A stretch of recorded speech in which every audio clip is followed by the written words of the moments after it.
దేవుడు మహాకృపను బట్టి మనందరినీ కూడా ఈ రాత్రికాల సమయంలో మరి ఇస్రాయేల్ సహవాస ఆరాధనలు మనందరినీ కూడా చేర్చుకొని ఆయన ఆరాధించే కన్యను ఆయన మాటలో ధ్యానించే కృపను మనందరికీ అనుగ్రహించిన దేవాన్ని దేవుడు కృపను బట్టి ముందుగా దేవుడికి కృతజ్ఞతాస్తులు చెల్లిస్తున్నాను.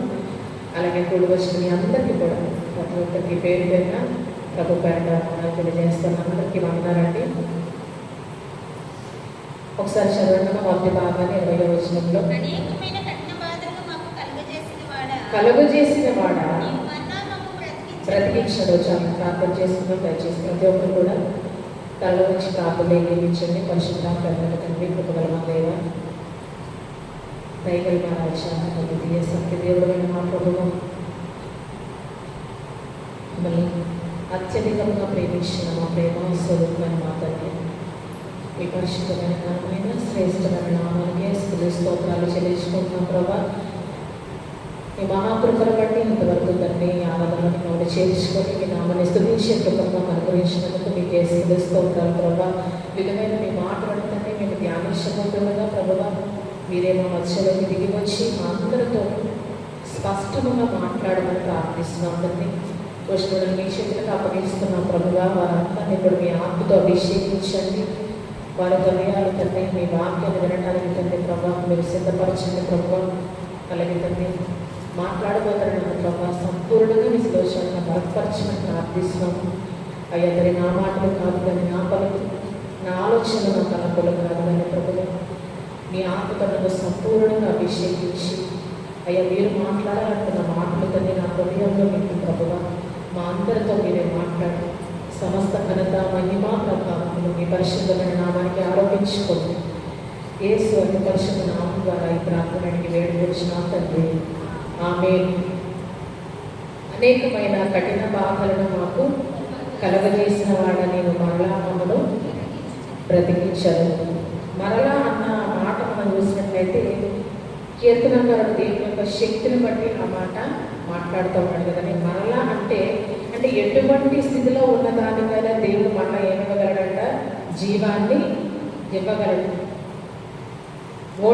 ఓడిబారిపోయిన దానిలో ఆయన ఏం చేస్తాడంట? మరలా జీవాన్ని ప్రవహింప చేయగలుగుతాడు. ఎండని ఎముకల్లో ఆయన జీవాత్మను నింపడం మనందరికీ కూడా తెలిసిందే. కాబట్టి ఎంత భయంకరమైన స్థితిలో ఉన్న జీవితాలనైనా ఆయన ఏం చేయగలంట? మరలా ఆయన బ్రతికిస్తాడు, మరలా లేవనెత్తుతాడు, మరలా ఆయన సంతోషాన్ని ఇస్తాడు. కాబట్టి మరలా అన్న మాట కీర్తనకారుడు మాట్లాడటం ద్వారా దేవుని శక్తిని అక్కడ వర్ణిస్తాము. దేవునికి సమస్తము సాధ్యమే, దేవునికి అసాధ్యమైనది ఏది కూడా లేదు. ఇప్పుడు మనం చూస్తే ఎటువంటి బాధలను దేవుడు తన బిడ్డలకు కలుగజేస్తాడో మనం ఆలోచిస్తే అనేకమైన కఠిన బాధలు. హల్లెలూయా. ఎటువంటి బాధలు అంట? కఠిన బాధలు. నాకు చాలా ఇష్టమైన మాట. పరిశుద్ధ గ్రంథంలో నాకు చాలా మాట్లాడే ఇష్టం, కానీ ఈ మాట నాకు ఎంత ఇష్టం అంటే అనేకమైన కఠిన బాధలు మనం కలుగజేసే దేవుడు కదండి. ఈరోజు దేవుని చిత్తంలో ఉన్న వారందరికీ ఏమొస్తాయంట? ఖచ్చితంగా కఠిన బాధలు వస్తాయి. ఒకవేళ మనకి కఠినమైన బాధలు లేవు, మన జీవితము సాఫీగా వెళ్ళిపోతుందని అంటే మనము దేవుని చిత్తంలో లేవేమో అని ఒకసారి మనము ఆలోచన చేయాలి. దేవుని మార్గంలో దేవుని చిత్తంలో ఉన్న వారందరికీ ఏమొస్తాయంట? కఠినమైన బాధలు మనకి ఖచ్చితంగా మన జీవితాల్లో రాక తప్పవు. అయితే కఠినమైన బాధలు మనకు ఆయన కలుగజేస్తాడు, కానీ మనకు ఆయన మరలా ఏమిస్తాడంట? జీవితాన్ని మరలా అనుగ్రహిస్తాడు, మరలా మనల్ని బ్రతికిస్తాడు, మరలా మనల్ని సంతోషంలోనికి నడిపిస్తాడు. నేను ఎప్పుడు ఈ మాటని నా వివాహం చాలా సంవత్సరాలు అంటే ఇప్పుడు కావాలని చాలా సంవత్సరాల ముందు చాలా డిప్రెషన్లో ఉండేది, చాలా బాగుండేది. అప్పుడు ఎప్పుడు ఈ మాటని నేను తలుచుకున్నప్పుడల్లా నాకు నిరీక్షణ కలిగేది. ఎప్పుడు మనసులో అనేకమైన కఠిన బాధలు నాకు కలుగజేసావు, కానీ నువ్వు మళ్ళీ నా జీవితాన్ని లేవనెత్తుతో అనుకున్నాను. నా దేవుడు నా జీవితాన్ని ఈ రీతిగా మారుస్తాడని ఏ రోజు అనుకోలేదు. కానీ దేవుడు తన మహాకృపను బట్టి ఆయన నమ్ముకున్న వారిని ఎప్పుడు కూడా ఆయన సిగ్గుపరచడం. హల్లెలూయా. మనం ఆలోచన చేస్తే ఈరోజు ఎన్నో కఠినమైన బాధలు మన జీవితంలో ఉండొచ్చు, కానీ వాటిని బట్టి మనము కన్నీరు విడుస్తాము. వాటిని బట్టి మనం ఏం చేస్తూ ఉంటాం? నా జీవితాన్ని ఎప్పుడు మారుస్తావయ్యా, మళ్ళా నా జీవితాన్ని ఎప్పుడు బాగు చేస్తావని మనం ఎదురు చూస్తూ ఉంటాం. కానీ కొన్నిసార్లు దేవుడు మనల్ని చూస్తూనే ఉంటాడు, కానీ మనకు ఆయన ఏమేమంట జవాబు ఇవ్వడు. అంత మాత్రం దేవుడు మనకు తోడుగా లేడని కాదు, కానీ శ్రమలో నేను నీకు తోడుగా ఉంటానని వాగ్దానం చేసిన దేవుడు ఈ కఠినమైన బాధల గుండా మనం నడుస్తున్నప్పుడు దేవుడు ఖచ్చితంగా మనకి తోడుగా ఉంటాడని నమ్మాలి. అయితే మనం చేయాల్సిన పని ఏంటంటే దేవుడు స్తుతించడం ఎప్పుడు కూడా మనము మానకూడదు. ఎంత కఠినమైన బాధలు వచ్చినా సరే దేవుణ్ణి స్తుతించాలి, దేవుణ్ణి మనము ఆరాధించాలి. అనుభవపూర్వకంగా చెప్తున్నాను, దేవుణ్ణి స్తుతించాలి, దేవుణ్ణి ఆరాధించాలి. ఖచ్చితంగా దేవుడు మన జీవితంలో కార్యం చేస్తాడు. ఎంత కఠినమైన బాధలు అవమానాల గుండా గడిచినా ఎప్పుడు దేవుణ్ణి స్తుతించడం నేను ఎప్పుడు కూడా మానల. కొన్నిసార్లు అనుకుంటారు చాలా చిన్న వయసు ఏమనుభవం ఉంటుంది అనుకుంటారు, కానీ దేవుడు ఏర్పరచుకుంటే వయసుతో ఎటువంటి సంబంధం కూడా లేదు. నా జీవితంలో ఏ రోజు కూడా, అంటే నేను ఎందుకు మీ సాక్ష్యాన్ని చెప్తున్నానంటే మీలో కొంతమందికి ఉపయోగపడుతుందనే ఉద్దేశంతో మాత్రమే, నా కొత్త కోసం కాదు. ఎన్ని అవమానాలు, ఎన్ని నిందలు, అంటే ఎక్కడి దాకా వెళ్ళానంటే నా జీవితం మారదు. క్షమించండి, నా జీవితం మారదు అనుకునే స్థాయి ఉండిపోయింది. కానీ చెప్పగలను మనసు మీద చేసుకొని ఏ రోజు దేవుని స్థితించమా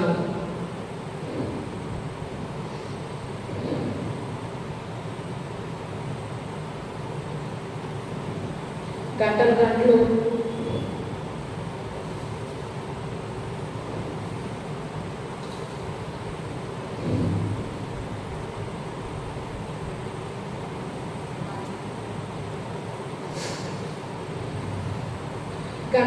తలుపులు వేసుకొని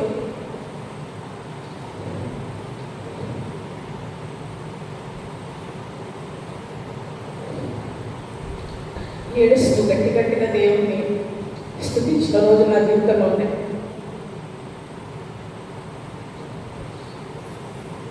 వాటన్నిటి ఫలాన్ని ఈరోజు నా జీవితం నేను చూస్తున్నాను. అందరూ గట్టి ఆలోచిస్తాను. దేవుడు ఎప్పుడు కూడా నమ్మదగినవాడు, ఎప్పుడు మనల్ని ఆయన విడిచిపెట్టాడు.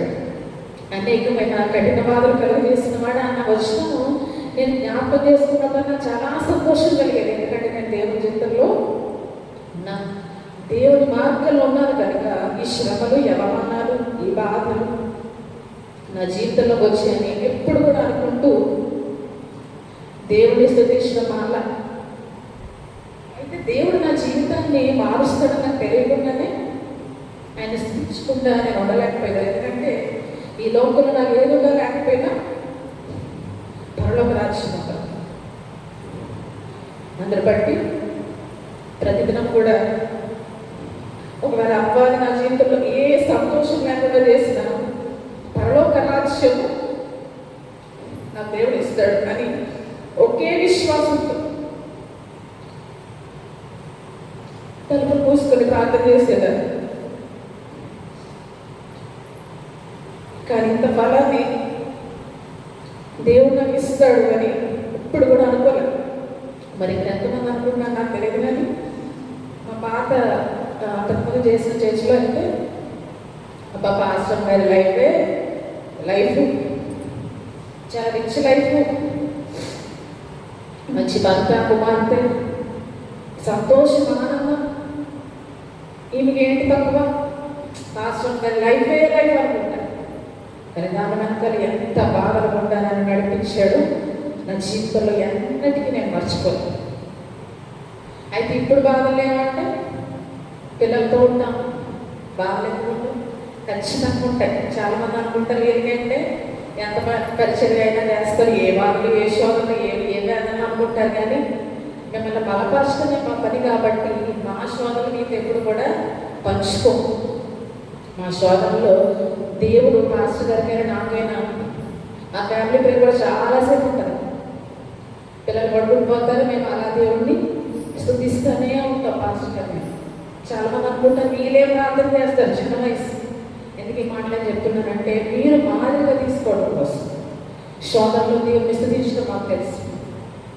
మా శోధనలన్నీ కూడా దాచుకొని దేవుని స్తుతించి సంఘాల కోసం మొరపెట్టే అంటే ఎందుకు ఈ మాట చెప్తాను, అటువంటి అనుభవం కూడా దేవుడు మమ్మల్ని నడిపించాడు. చిన్న వయసు అయినా సరే ఎలా పరిచయం చేయాలి, ఎలా సంఘాన్ని నడిపించాలి, శోధనలో బాధల్లో ఎలా దేవుణ్ణి ఆరాధించి సంఘాల విశ్వాసుల యొక్క శ్రమల కొరకు, వారి శోధనల కొరకు, వారు చెప్పే విజ్ఞాపనల కొరకు ఎలా మొరపెట్టాలో దేవుడు నేర్పించినందుకు నేను ఎంతగానో సంతోషిస్తాను.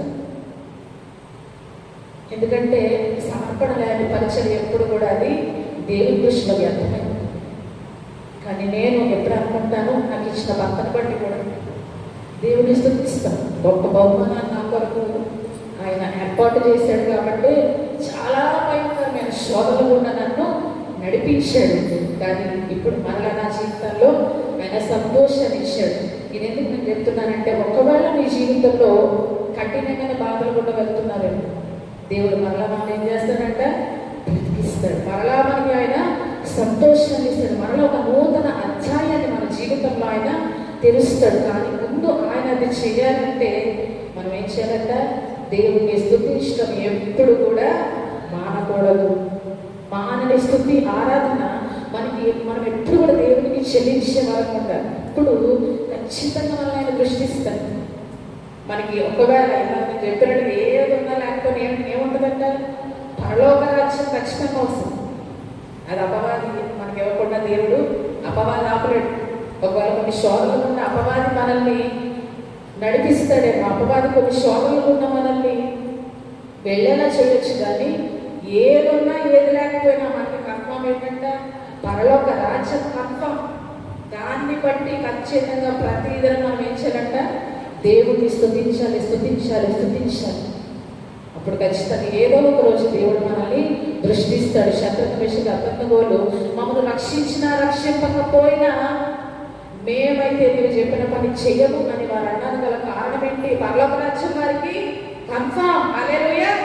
పరలోక రాజ్యం వారికి కన్ఫామ్ కాబట్టి పరలోక రాజ్యాన్ని చేయకుండా ఎవరో వారిని ఆపలేడు. నెబుకద్నెజరు ఆపలేడు. నెబుకద్నెజరు కేవలం వారి దేహాన్ని అగ్నిలో కాల్చివేయగలడు మాత్రమే కానీ వారి ఆత్మ పరలోక రాజ్యాన్ని చేరకుండా అతడు ఆపలేడు. కాబట్టి నీవు దేవుడు మమ్మల్ని రక్షించినా రక్షింపకపోయినా మేమైతే నీవు చెప్పిన పని చేయము అని చెప్పి రాజుకి వారు వార్నింగ్ ఇచ్చారు.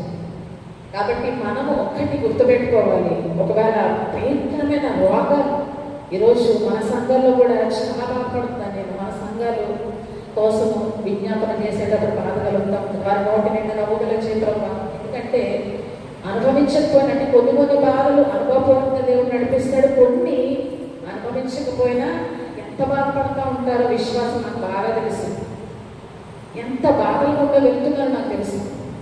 కాబట్టి ఈరోజు ఒకవేళ ఎన్ని బాధలు, ఒకవేళ రోగాలు కావచ్చు, మానసిక వేదన కావచ్చు, లేకపోతే మరి విధమైన అనేకమైన, అంటే అందరికీ ఒక రకమైన శోధన ఎప్పుడు కూడా దేవుడు ఇవ్వడు. కానీ కుటుంబాల్లో భయంకరమైన శోధన ఉంటాం. అయితే ఈరోజు మనము దేవుడి యొక్క నిరీక్షణ చేసి ఈ కఠినమైన బాధలను మనం కలుగజేసింది ఎవరంట, మరలా దేవుడు, అపవాది కాదు.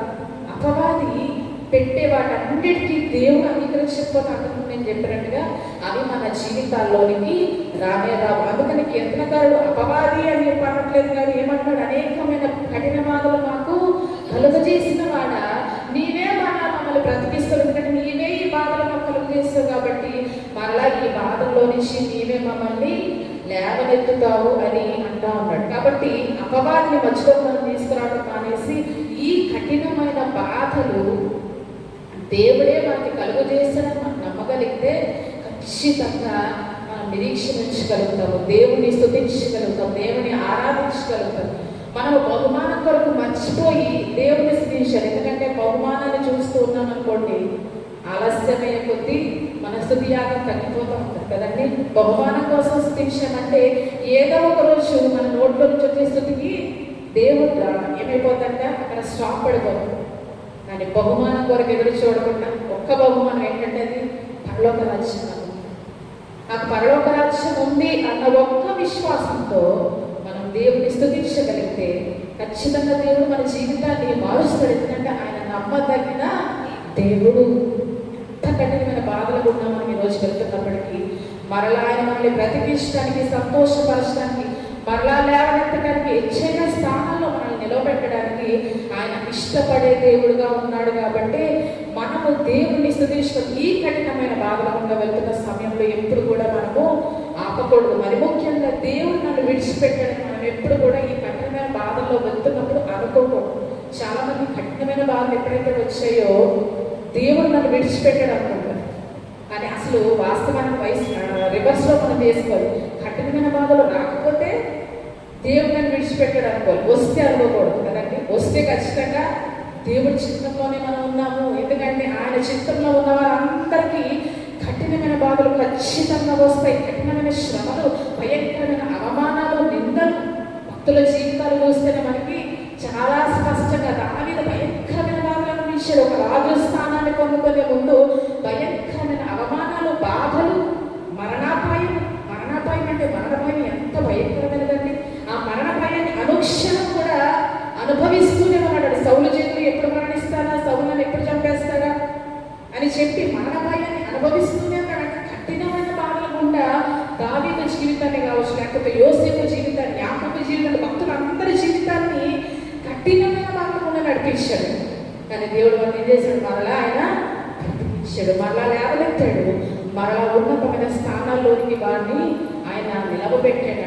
ప్రజలతోనూ తన ప్రజల ప్రధానులతోనూ వారిని కూర్చోబెట్టడకై ఆయన నేల నుండి దరిద్రులను లేవనెత్తువాడు, పెద్ద కుక్క మీద నుండి పేదలను పైకెత్తువాడంట. హల్లెలూయా. గొప్ప మాటలు కీర్తనకారులు పరిశుద్ధాత్మ ప్రేరణతో రాస్తారు కదండి. నిజంగా ప్రతి ఒక్కరి భక్తుల జీవితంలో ఆ మాటలు నెరవేర్చబడతాయి. కాబట్టి కఠినమైన బాధల గుండా ఈ రోజు ఎవరైనా వెళ్తున్నట్లయితే దేవుడు నన్ను విడిచిపెట్టడం దయచేసి అనుకోదు. కానీ దేవుడు నాకు తోడుగా ఉన్నాడు కాబట్టి ఈ బాధలు ఉన్నాయని నన్ను నడిపిస్తూ ఉన్నాడు. ఇశ్రాయేలుని కూడా దేవుడు కఠినమైన బాధల గుండా నడిపించాడు. ఐగుప్తు దేశంలో వారు పొందిన దాస్యము నిర్గమకాండంలో చదివితే 1వ అధ్యాయము 12వ వచనం నుంచి ఐగుప్తీయులు శ్రమ పెట్టిన కొలది ప్రబలిరి కనుక ఇశ్రాయేలీయుల ఎడల అసహ్యపడిరి. ఇశ్రాయేలీయుల చేత సేవ చేయించుకొనిరి. ప్రతి పని కఠినముగా ఉండేది. జిగట వంటి పనిలోను, ఇటుకల పనిలోను, పొలములో చేయు ప్రతి పనిలోను కఠిన సేవ చేయించి వారి ప్రాణములను ఏం చేశారంట? విసిగించారు. కఠినమైన పని అంటే మనం చూస్తే ఇశ్రాయేలు వారు అసహ్యపడి ఏం చేశారంట? ఐగుప్తీయులు ఇశ్రాయేలు చేత కఠినమైన సేవ చేయించుకున్నారు. వాస్తవానికి కఠినమైన బాధల గుండా ఇశ్రాయేలు నడిపించింది ఎవరంట? సాక్షాత్తు దేవుడే. ఇశ్రాయేలు కఠినమైన బాధల గుండా, శ్రమల గుండా, కన్నీరు గుండా దేవుడు వారిని నడిపించాడు. 430 సుదీర్ఘమైన సంవత్సరాలు కదండి. 1 సంవత్సరం కాదు, 2 సంవత్సరం కాదు, 430 సంవత్సరాలు ఐగుప్తు దేశంలో ఇశ్రాయేలు ఉండడం జరిగింది. కఠినమైన బానిసత్వం, కఠినమైన బాధలు వారు అనుభవించిన తర్వాత 430 సంవత్సరాల తర్వాత దేవుడు వారిని బయటకు తీసుకొని వచ్చాడు. అంటే చాలా కాలం వారు ఒకే స్థితిలో ఉంటారు. కొన్నిసార్లు మన జీవితము ఒకే స్థితిలో ఉండిపోతుంది. చాలా ఏమైపోతుందంటే చాలా కాలం లాంగ్ పీరియడ్ దేవుడు వాళ్ళు ఏం చేస్తారంటే ఒకే స్థానంలో ఒకే స్థితిలో ఉంచుతారు.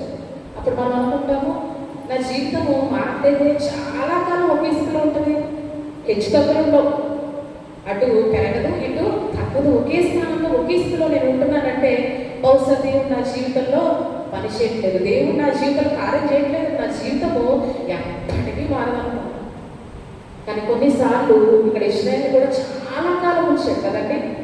ఏదో చిన్న కొన్ని సంవత్సరాలు కాదు కానీ కొన్ని వందల సంవత్సరాలు చాలా కాలం కఠిన దాస్యంలో దేవుడు వారిని ఉంచాడు.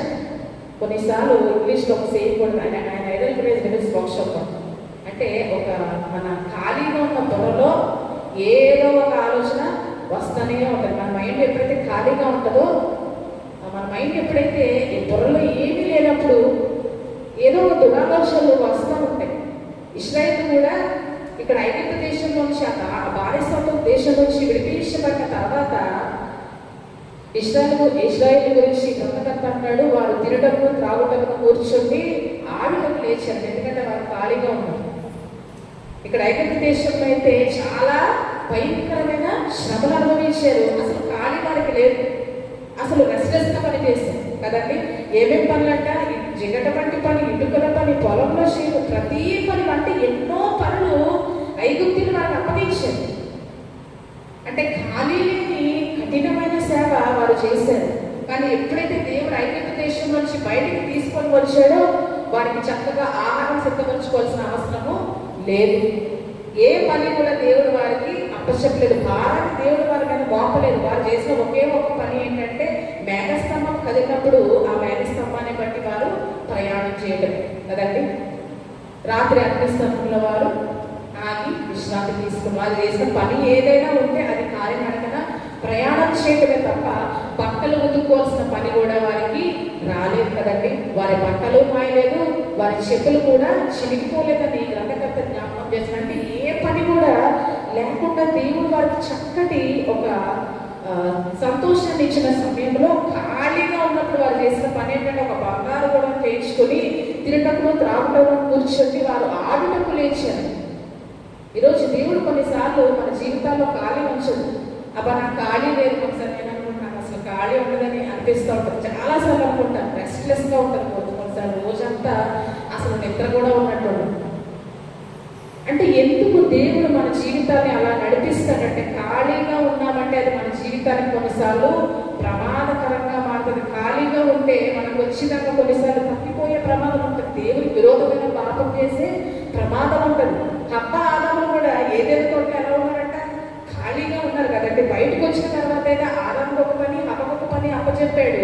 కుటుంబాన్ని నడిపించుకోవడానికి ఇద్దరు కూడా కష్టపడి పని చేయవలసిన అవసరం ఏర్పడింది. కానీ ఏదైనా తోటలో అయితే ఆహారం సిద్ధపరచుకోవట్లేదు, ఏమీ చేయవలసిన పని లేదు. వస్త్రాలు కూడా వారికి లేవు కాబట్టి ఇక బట్టల పని, ఇంటి పని ఏది కూడా లేదు. ఇక ఖాళీగా ఉన్న సమయంలో ఎప్పుడైతే అపవాది సంతం వచ్చిందో ఇక హవ్వ హృదయంలో ఖాళీగా ఉంది కాబట్టి ఆ ఆలోచన తిరుగుతూనే ఉంది. ఎప్పుడైతే ఆ ఆలోచన ఆలోచించిందో వెంటనే వారు పాపంలో పడిపోయారు. కాబట్టి దేవుడు ఒకవేళ మనకి ఖాళీగా ఉంచట్లేదు, నేను నాకు ఖాళీ లేదు అని మనం అనుకుంటున్నామేమో, దేవుడు మన మంచి కోసము, మన మేలు, మన ప్రయోజనం కోసం కొన్నిసార్లు ఏమొచ్చినట్ట ఖాళీ ఉంచడు. ఎందుకంటే ఖాళీగా కూర్చుంటే చాలా మంది ఏం చేస్తారు, ఎక్కువ మొబైల్ ఫోన్. ఇప్పుడు ఈ జనరేషన్లో అయితే ఏం చేస్తారంటే మొబైల్ ఫోన్ చూస్తారు. మొబైల్ ఫోన్ చూడటం తప్పు అని చెప్పను, కానీ అసలు మొబైల్లో మనం ఏం చూస్తున్నాము అన్నది ఆధారపడి ఉంటుంది, దాని మీద ఆధారపడి ఉంటుంది. మొబైల్లో మనం చూసినప్పుడు మనం తెలియాల్సింది ఏంటంటే,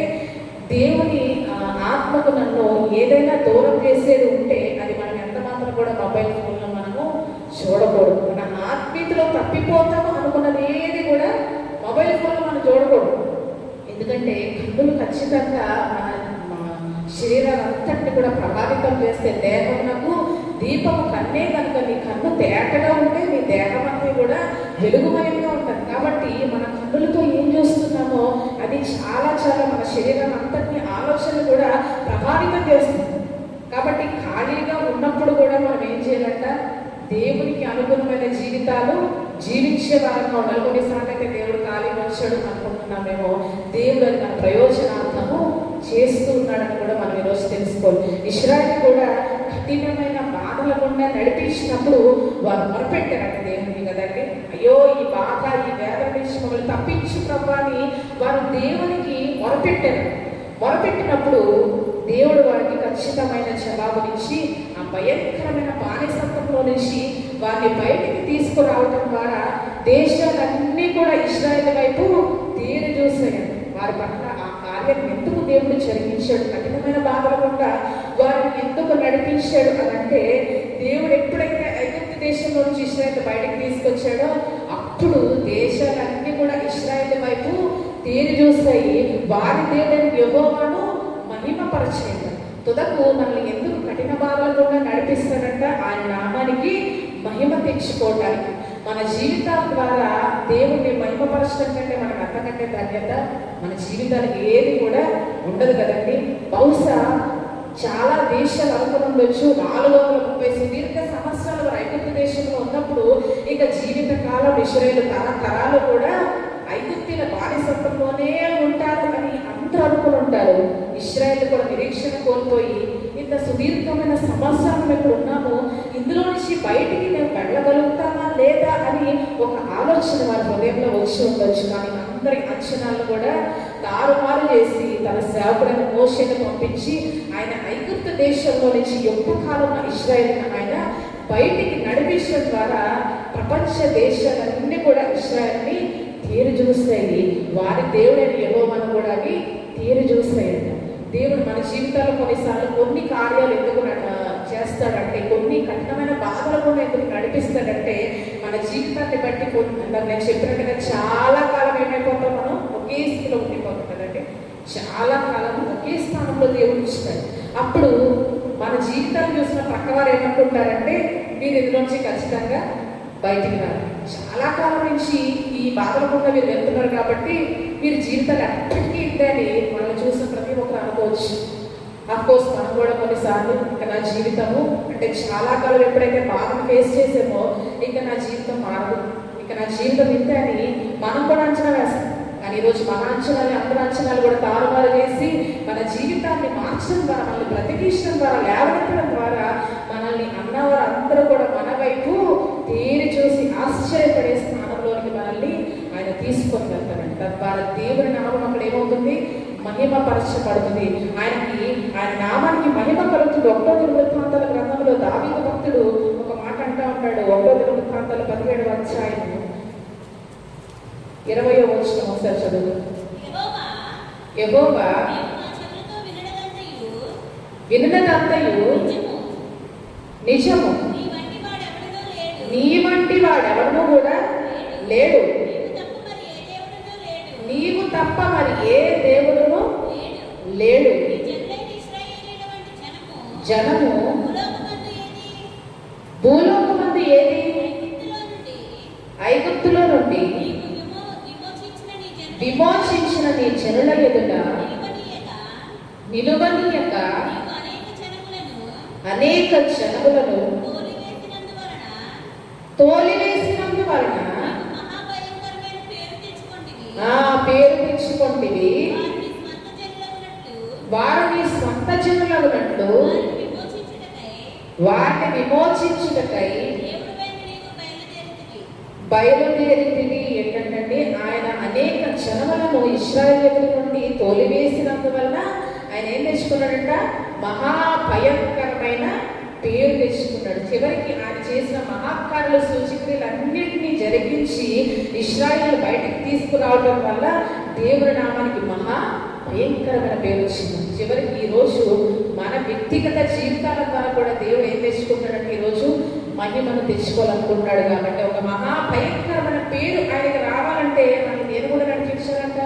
ఖచ్చితంగా కఠిన బాధల గుండా మనల్ని నడిపించాలి. చిన్న చిన్న బాధల గుండా నడిపిస్తే చిన్న పేరే వస్తుంది. అదే పెద్ద పెద్ద బాధల గుండా భయంకరమైన శోధనలు కూడా నడిపించిన తర్వాత యోగుని ఏదైతే భయంకరమైన బాధలు కదండి, అన్ని వైపులా చుట్టుముట్టిన తర్వాత యోగు జీవితాన్ని మరలా ఎంత గొప్ప అద్భుతం తన జీవితంలో కదా. అన్ని పోయాయి, నడినెత్తి మొదలుకొని అరికాల వరకు కూడా కురుపులు, బాధగల కురుపులని రాస్తూ ఉన్నాడు. కనుక బాధగల కురుపులతో పొందాడు. అంటే అది మనం చూస్తే ఇంకా అయిపోయింది యోగు జీవితం అని స్నేహితులు కూడా అనుకుంటారు.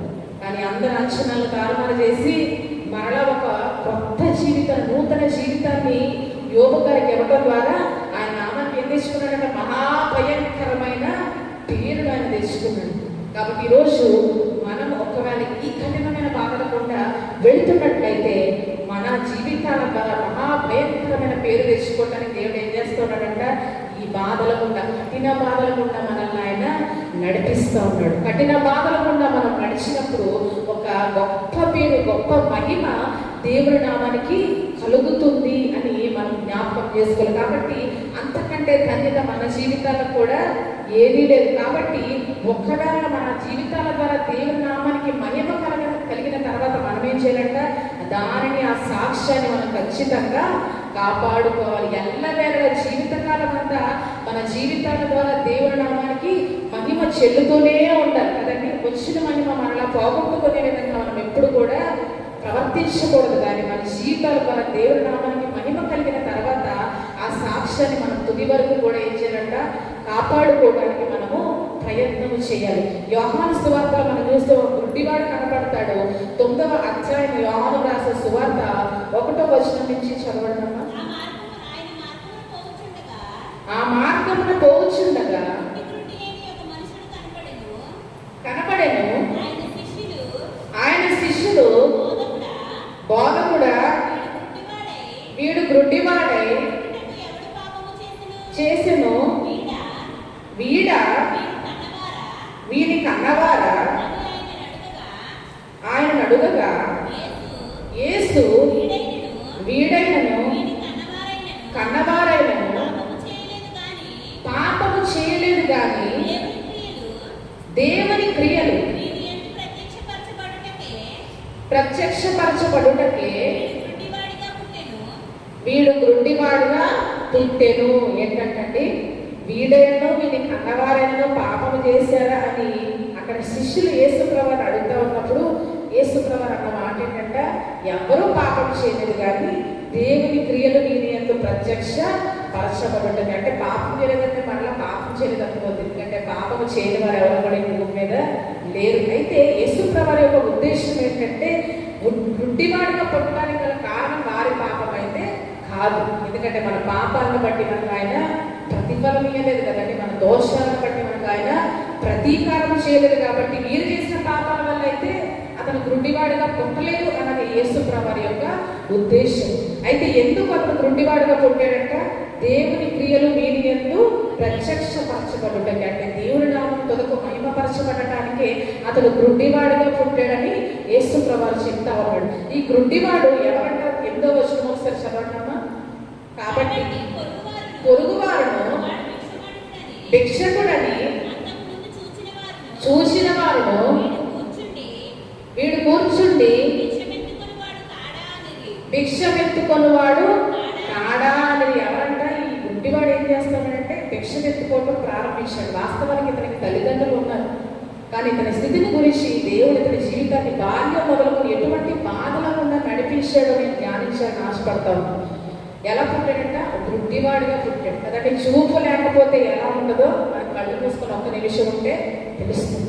కాబట్టి గుడ్డివాడిగా బ్రతకాలంటే అది చాలా భయంకరమైన స్థితి, భయంకరమైన బాధ. అయితే గుడ్డివాడిగా పుట్టిన ఈ వ్యక్తికి తల్లిదండ్రులు ఉన్నారు, కానీ ఇతను ఏం చేయడం ప్రారంభించాడంట, భిక్షాటన చేయడము ప్రారంభించాడు. ఎందుకంటే ఎవరికి తాను భారంగా మారాలనుకోలేదు. కాబట్టి తల్లిదండ్రులు తర్వాత ఈరోజు ఉంటారు, తల్లిదండ్రులు ఎప్పటి వరకు అతను పోషిస్తారు.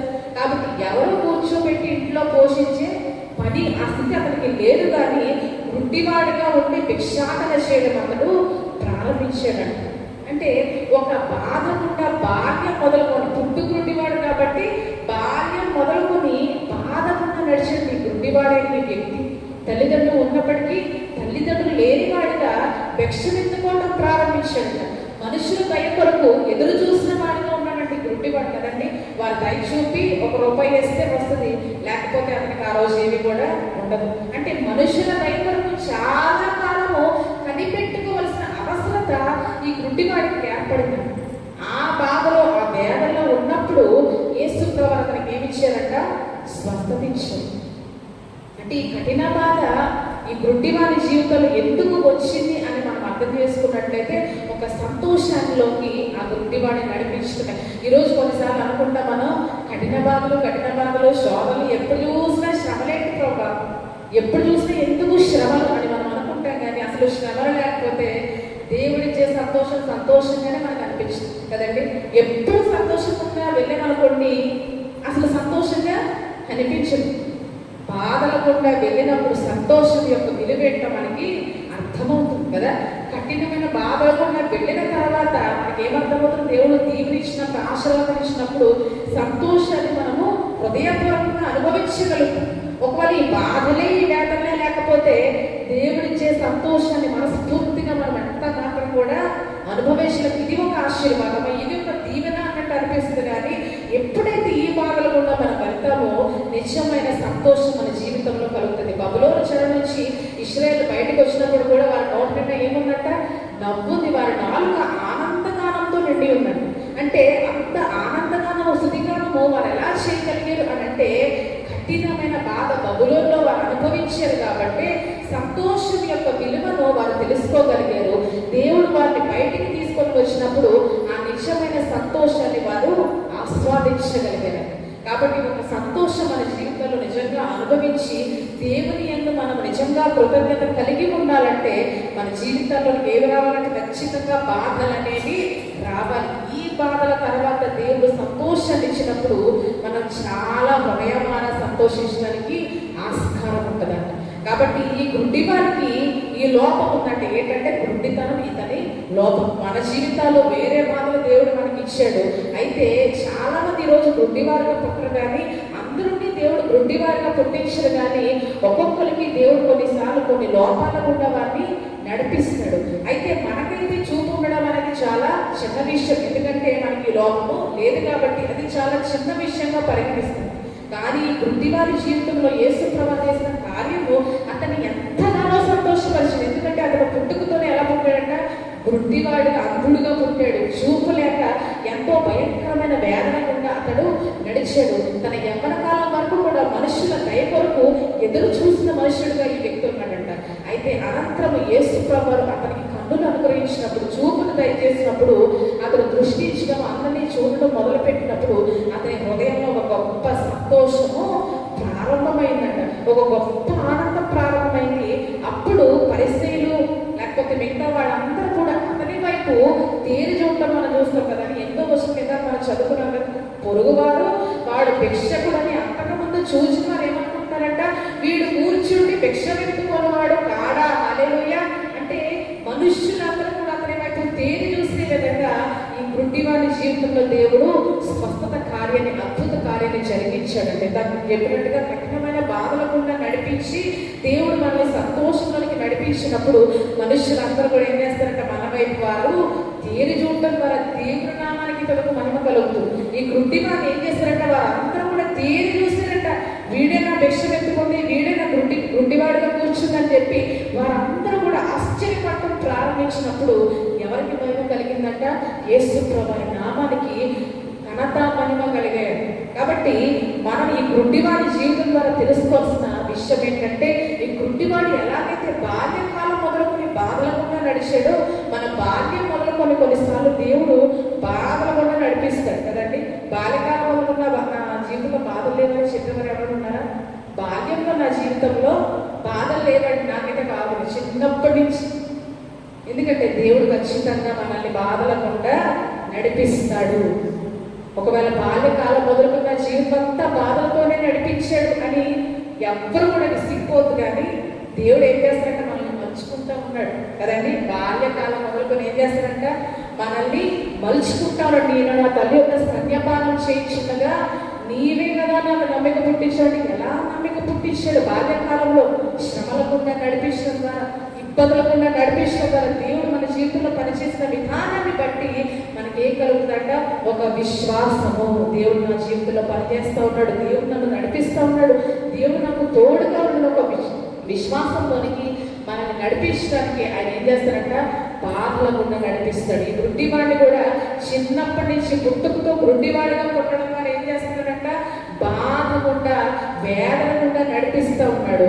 మనుషుల దయ కొరకు ఎదురు చూసే సమయంలో అద్భుత రీతిగా యేసు ప్రభువు వచ్చి అతని జీవితంలో ఒక స్వస్థత కార్యాన్ని చేయడం ద్వారా ఒక గొప్ప సంతోషాన్ని అతను పొందుకున్నాడు.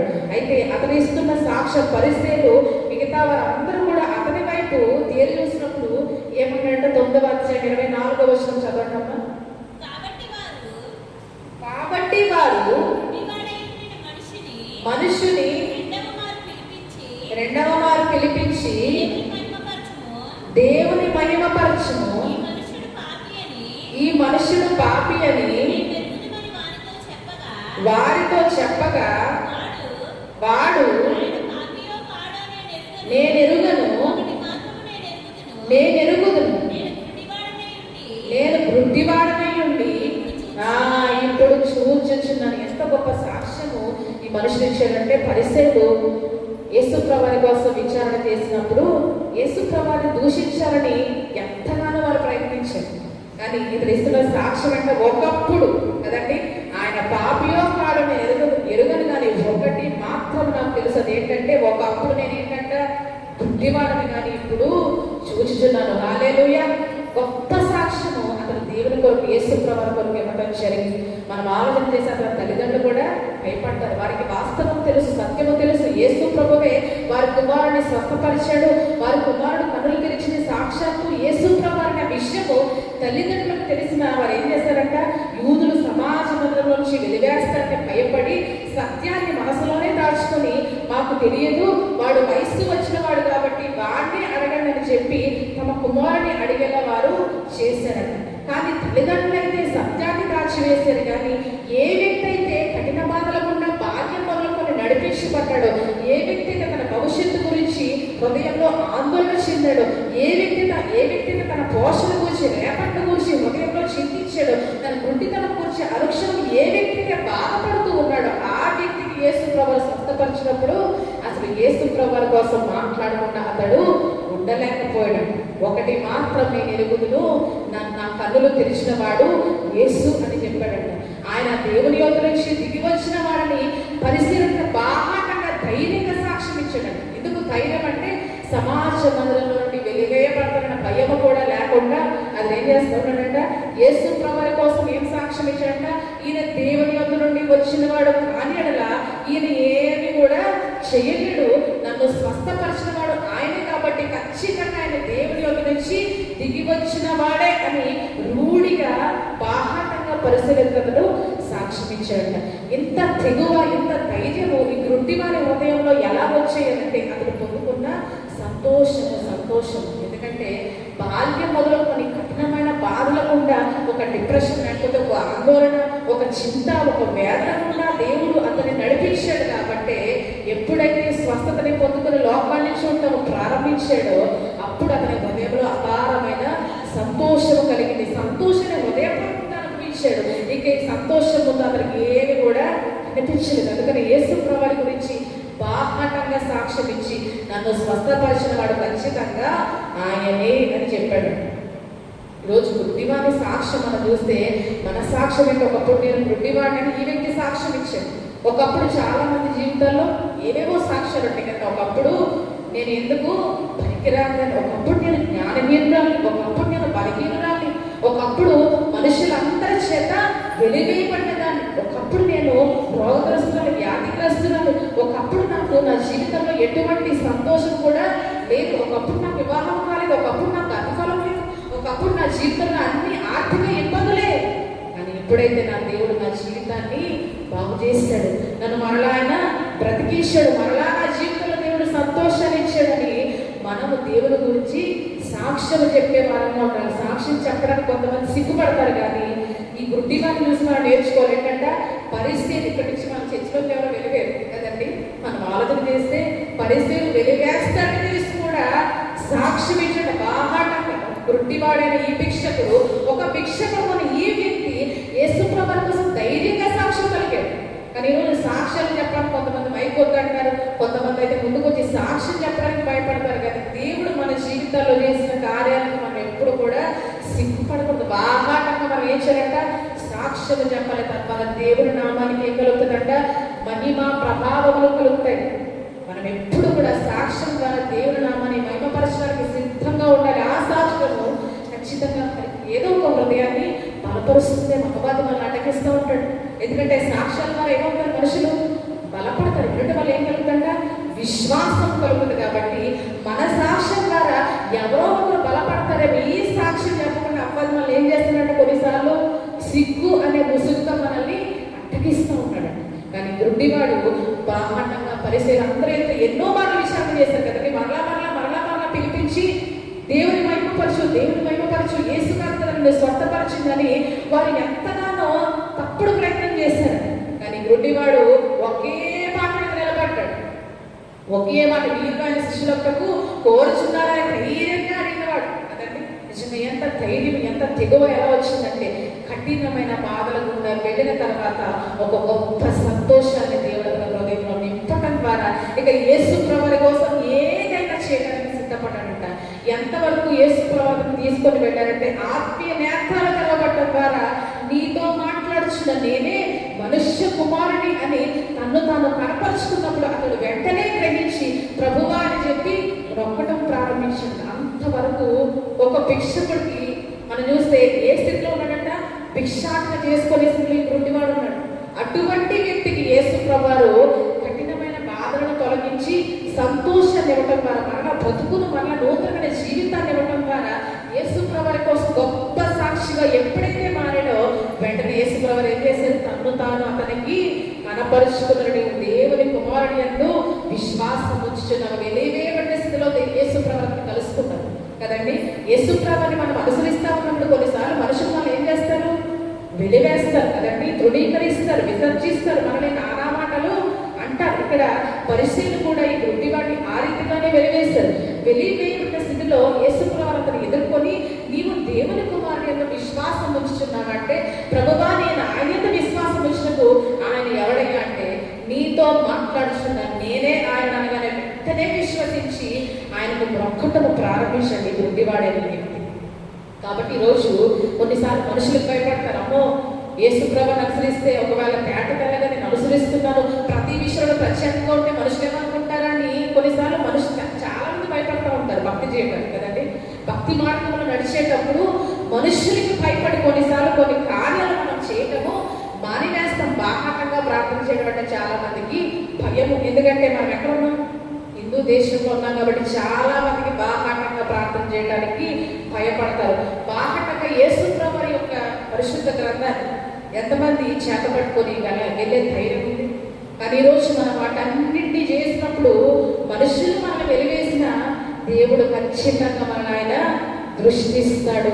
ఆయన్ని అనుసరించే వారిని ఎప్పుడు కూడా ఆయన విడిచిపెట్టడు. అతను నన్ను ప్రేమించుచున్నాడు కనుక నేను అతన్ని ఘనపరచదు తప్పించదు అంటా ఉన్నాడు. అతను నా నామం మెరిగిన వాడు కానీ అతన్ని ఘనపరచదు అంటా ఉన్నాడు. అంటే మనం ఎప్పుడైతే ధైర్యంగా తెగువతో దేవుని కొరకు యమలోకంలో జీవించామో దేవుడు మనం చేసే ప్రతి చిన్న కార్యాన్ని కూడా ఆయన చూస్తాడు. గుడ్డివాడు చేసిన కార్యాన్ని యేసు ప్రభువు చూసే సాక్ష్యంగా అనుకుంటాం. కానీ ఎంత ధైర్యంగా అతను సాక్ష్యం ఇచ్చాడు యేసు ప్రభువు చూశారు కాబట్టి వెతుక్కుంటూ మళ్ళా అతను యేసు ప్రభువు మళ్ళా కలిసిపోవటం జరిగింది. నా యందు విశ్వాసం ఉంచు రక్షణలోనికి నడువు అని చెప్పి రక్షణ మార్గాన్ని సైతము అతనికి యేసు ప్రభువు ప్రచురించారు. కాబట్టి మనుషుల కోసం మనం భయపడి భక్తి మార్గంలో వెనకడుగు ఎప్పుడూ వేయకూడదు. కానీ ఒక సాక్షికరమైన జీవితాన్ని యమలోకంలో జీవించినప్పుడు దేవుడు యుక్తకాలంలో మనం ఏమిస్తారంట, ప్రతిఫలాన్ని ఖచ్చితంగా ఆయన అనుగ్రహిస్తాడు. దేవుని కొరకు ధైర్యంగా తెగువతో ఏ చిన్న కార్యాన్ని చేసినా అది చూసే దేవుడుగా, దృష్టించే దేవుడుగా మన దేవుడు ఉన్నాడని మనం ఈరోజు నమ్మాలి.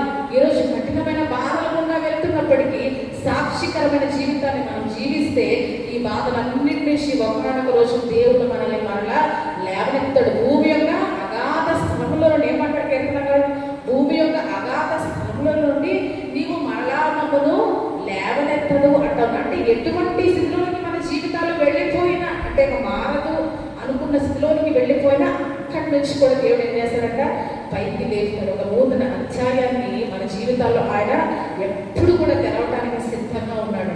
అయితే మనము ఆయన కొరకు తెగువ ధైర్యంతో ముందుకు వెళ్ళే వారంగా మనము ఉండాలి.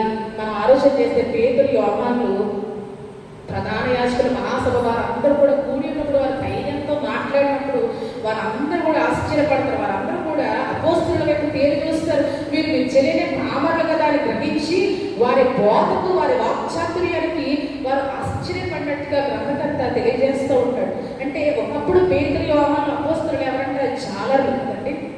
ఒకప్పుడు ఈ వ్యక్తి అయితే గుడ్డివాడు, అపోస్తలుడు పేతురు, యోహాను ఎవరంటే ఒకప్పుడు జాలర్లుగా ఉన్నారు. ఇప్పుడైతే దేవుని ఆత్మ చేత నడిపించబడేవారు. ఒకప్పుడు జాలర్లు కానీ, ఒకప్పుడు మనుషుల చేత తృణీకరించబడినవారు కానీ, ఇప్పుడు దేవుని ఆత్మ చేత నడిపించబడేవారు, దేవుని జ్ఞానం చేత నింపబడిన వారు, దేవుడు వారికి తోడుగా ఉండి సాక్షులుగా మారిన విశ్వాసంలోని దేవుడు వారిని నడిపించుకున్నాడంట.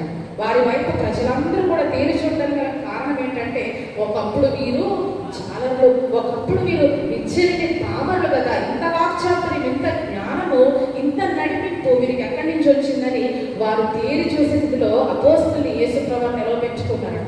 కాబట్టి ఎన్నో కఠిన బాధలకుండా శిష్యులు కూడా నడిచారు కదండి. శిష్యులు భయంకరమైన బాధలకుండా నడిచాడు. అయితే ఎప్పటికప్పుడు వారి చుట్టూ ఉన్న వారందరూ కూడా అపోస్తలుని తేరి చూసే అనుభవంలోనికే వారిని ఎప్పుడు కూడా ఆయన నడిపించాడంట. కాబట్టి మనల్ని అందరినీ కూడా తేరి చూసే అనుభవంలోనికి ఒకానొక దినమ దేవుడు ఖచ్చితంగా మనల్ని ఆయన నడిపిస్తాడు. ఎందుకంటే కఠినమైన బాధలకుండా మనం వెళ్తున్న సమయంలో మనం ఏం చేయాలంట, నిరీక్షణతో విశ్వాసంతో దేవుణ్ణి మనము స్తుతించే వారంగా ఉండాలి. దేవుణ్ణి మనసారా సమర్పణ కలిగి ఆరాధించే వారంగా ఉండాలి. ఖచ్చితంగా ఒకనొక రోజు మనల్ని ఆయన ఏం చేస్తారంట, మనల్ని బ్రతికిస్తాడు. యెహోవా మమ్మల్ని మర్చిపోలేదు, ఆయన మమ్మను ఆశీర్వదించును. హల్లెలూయా. కీర్తనకారుడు ఏమంటున్నాడంటే, యెహోవా మమ్మల్ని మర్చిపోలేదు, ఆయన మమ్మను ఆశీర్వదించును అని ఒక విశ్వాసంతో కూడిన మాటలు మాట్లాడుతూ ఉన్నాడు. కాబట్టి దేవుడు నన్ను మర్చిపోయాడు అని ఎవరైనా అనుకుంటున్నట్లయితే, పరిశుద్ధాత్మ దేవుడు మనతోనే మాట్లాడుతూ ఉన్నాడు. దేవుడు మనల్ని ఏం చేయలేదంట, మర్చిపోలేదు. దేవుడు నన్ను మర్చిపోలేదు, దేవుడు నన్ను ఆశీర్వదిస్తాడన్న విషయాన్ని విశ్వసించి మనం ఏం చేయాలంట, దేవుడిని స్తుతించాలి, దేవుడితో సహవాసం కొనసాగించాలి, దేవుని మార్గంలో స్థిరంగా అడుగులు వేయాలి. అప్పుడు ఖచ్చితంగా యుద్ధ సమయంలో మన బ్రతుకుల్ని ఆయన మార్చి మనల్ని బ్రతికించి, మనల్ని ఎవరైతే నిందించారో వాళ్ళందరూ కూడా మన వైపు తేరి చూసే జీవితంలోనికి మనందరినీ కూడా ఆయన నడిపించుకుంటాడు. కాబట్టి ఆ రీతిగా మనందరి జీవితాలు దేవుడు ఆశీర్వదించేలాగున దేవుడు తన పరిశుద్ధాత్మ ద్వారా మనందరికీ తన మహాకృప అనుగ్రహించును గాక. ఆమేన్.